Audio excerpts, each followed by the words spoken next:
Hi there everyone, Mart here. I've noticed over the last few years that newer players, less experienced players and some very experienced pro players have a tendency to do a rather large wind up with their forehand, and they kind of miss the point of the flick that the wrist and fingers give the disc. As a result of not being able to do it, they can't really apply touch to the disc, and low release passes and high release passes is kind of beyond them. So in this video I'm going to show you what I refer to as the 5-inch flick. Alright, so here I am, and I'm loading my wrist backwards with the disc, and because of the weight of the disc, it's really pulling my wrist back, and then I snap forward. Now I'm using a tree to stop my arm moving forward, so I'm relying solely on my wrist, loading it backwards, loading the disc backwards into my wrist, and then flicking forward. And I'm throwing about 7-8 meters without using my arm. Load back and flick forward.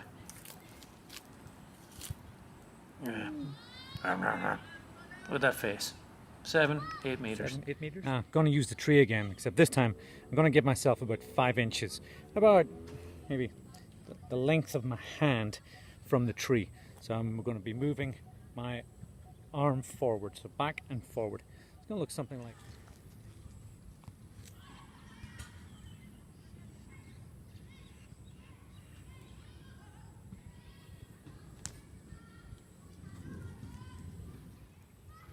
So my objective here is to move my wrist as little as possible, move my arm as little as possible, load up the disc, and then whip really hard. So I've got the disc just near my waist, and I'm going back and forward, loading up my wrist, bringing my wrist through, and then whipping. So I'm getting a wave out of my arm. You can see my elbow coming forward first, wrist, fingers. Elbow, wrist, fingers. Elbow, wrist, fingers. And the faster you do it, the further the disc goes. So, let's see what that looks like.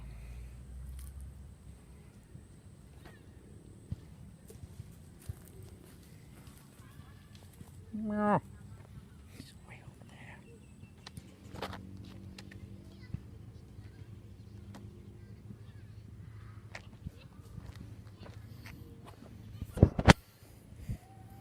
It's way over there.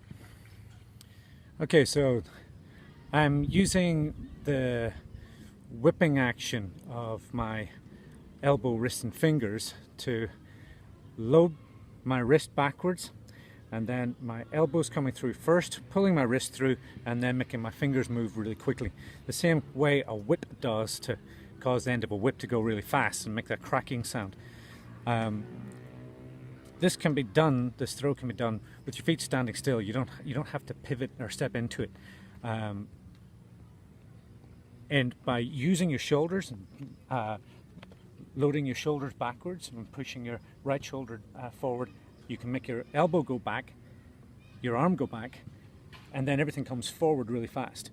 So that saves the time of winding your forehand up, because you're just doing it really quickly with your shoulders. Let's see what that looks like.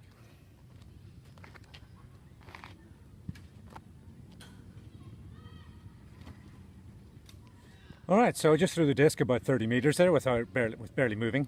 So now I'm going to take a step into it. So I'm going to pivot in from a step. Let's see how that goes. I'm going to throw straight across there so you can see how far it goes.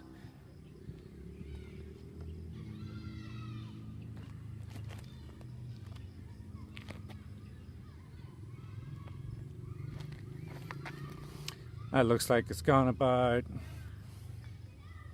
45 meters. Alright, so that was stepping in with one step. A little bit of extra forward momentum applied to the disc, so it's already moving before the shoulder, elbow, wrist, finger action occurs.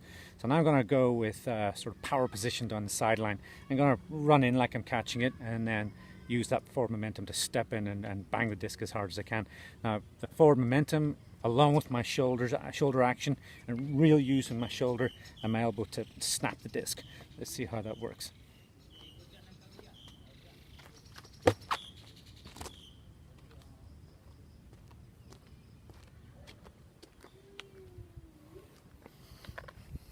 Alright, so that one went about 67, 68 meters. So from the brick mark into the end zone, or from one end zone just to the other end zone on a forehand hook.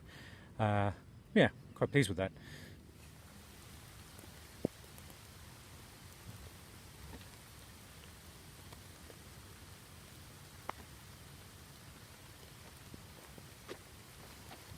Same. So what do you want to use this 5-inch flick instead of your normal big wind up?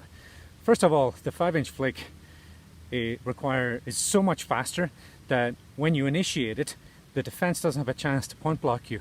I've been defending quite a few less experienced younger players recently, and they take so long to wind their forehand backwards that I can see where they're going to let go of the disc, and I can point block them real easy. So it's a speed of release thing, and you're able to beat the person marking you really quite quickly. Secondly, if you've got really good wrist and finger flick control of the disc, you can get much better release angles. So your inside-out break is going to be much more efficient. Check this out.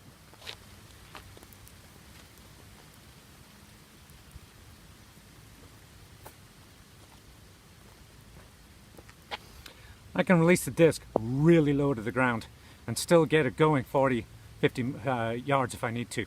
And if I'm stepping into it and we're letting go of the disc that low, no one's going to point block me.